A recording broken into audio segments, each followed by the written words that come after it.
Hello everyone, so in this video I thought I'll probably share the code repository managers I use for not only my work but also for all my personal projects. Now I'll start with Bitbucket, and of course I'm going to talk about Bitbucket, GitHub and GitLab. I mean, three major players, so I use all three of them. And just to give you some background on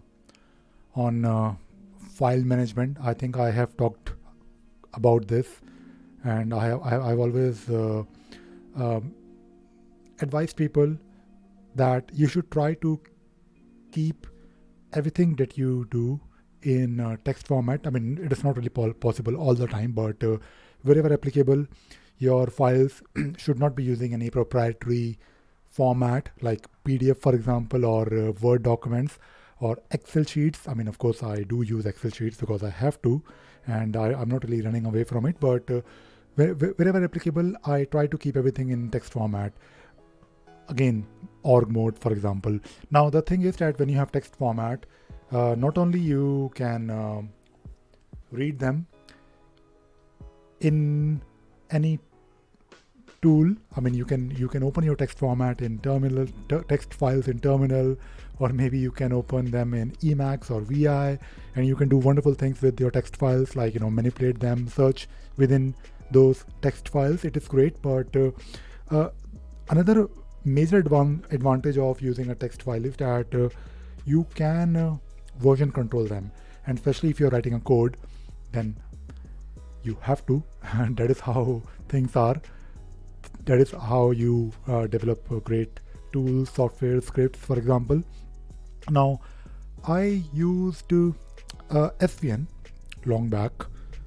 I think at till 2012 or 13, I was using SVN, and SVN was hosted on my own server.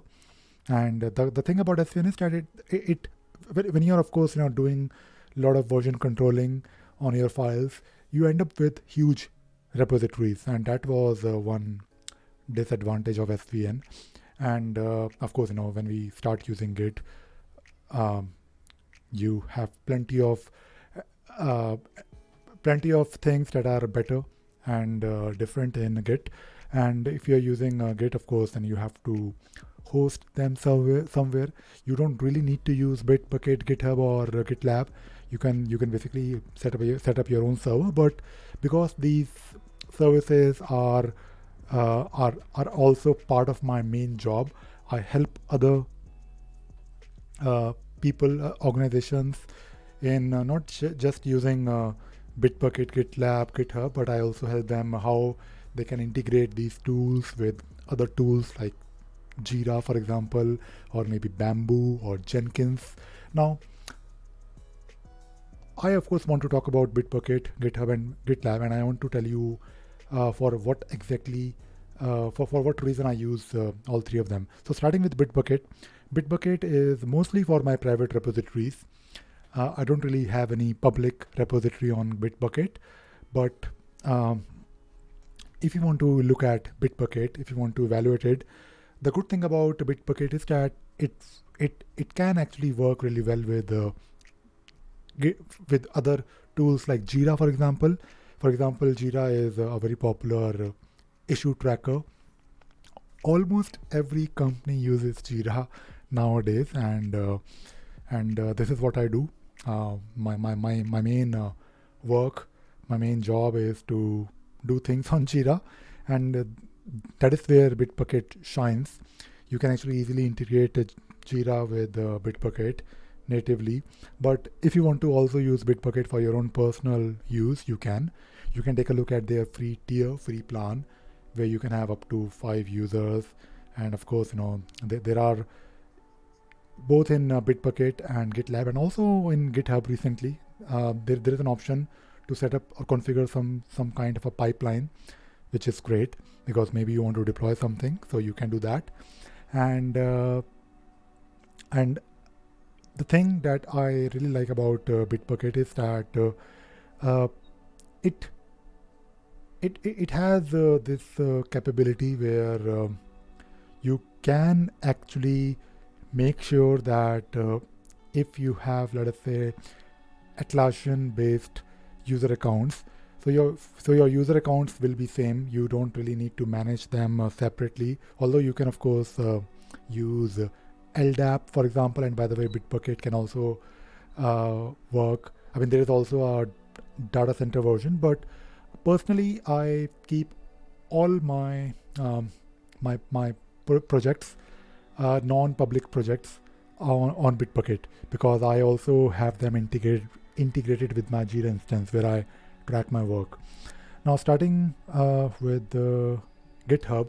GitHub is for, of course, public repositories, and I have been using GitHub for quite a while now. I think almost 10 years. Although I'm not massively active on maintaining my public repositories, I do have public repositories like scriptrunner scripts or shell scripts, for example. But the main reason I use GitHub is for, of course, public repositories. That is it.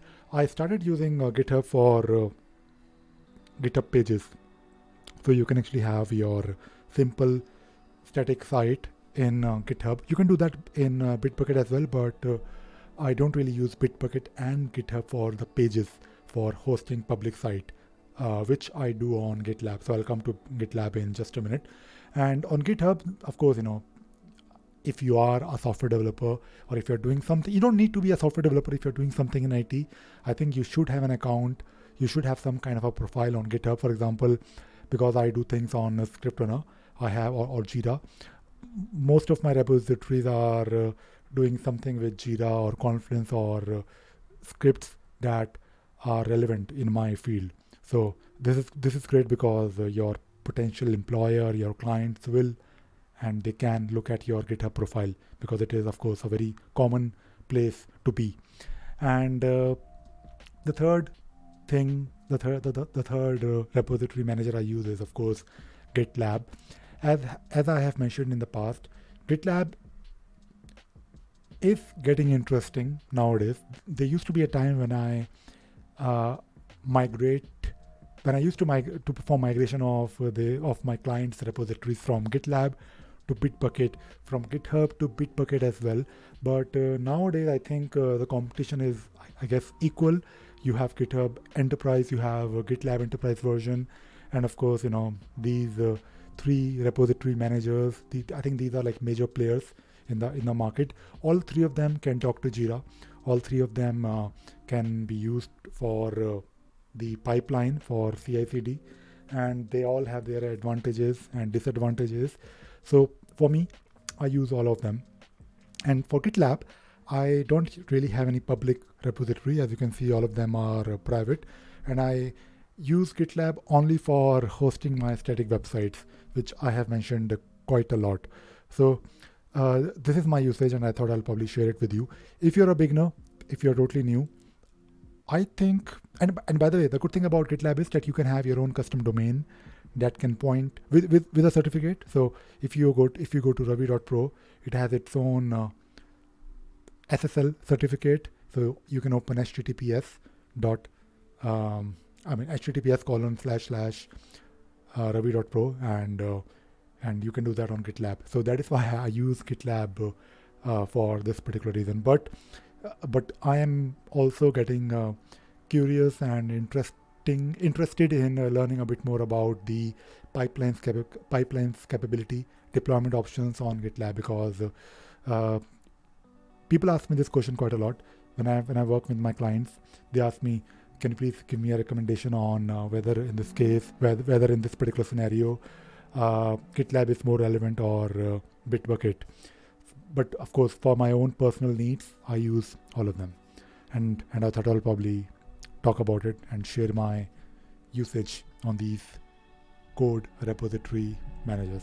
So that is all I wanted to talk about in this video. I hope you enjoyed watching this video and you learned something new today. Thank you very much. Bye bye.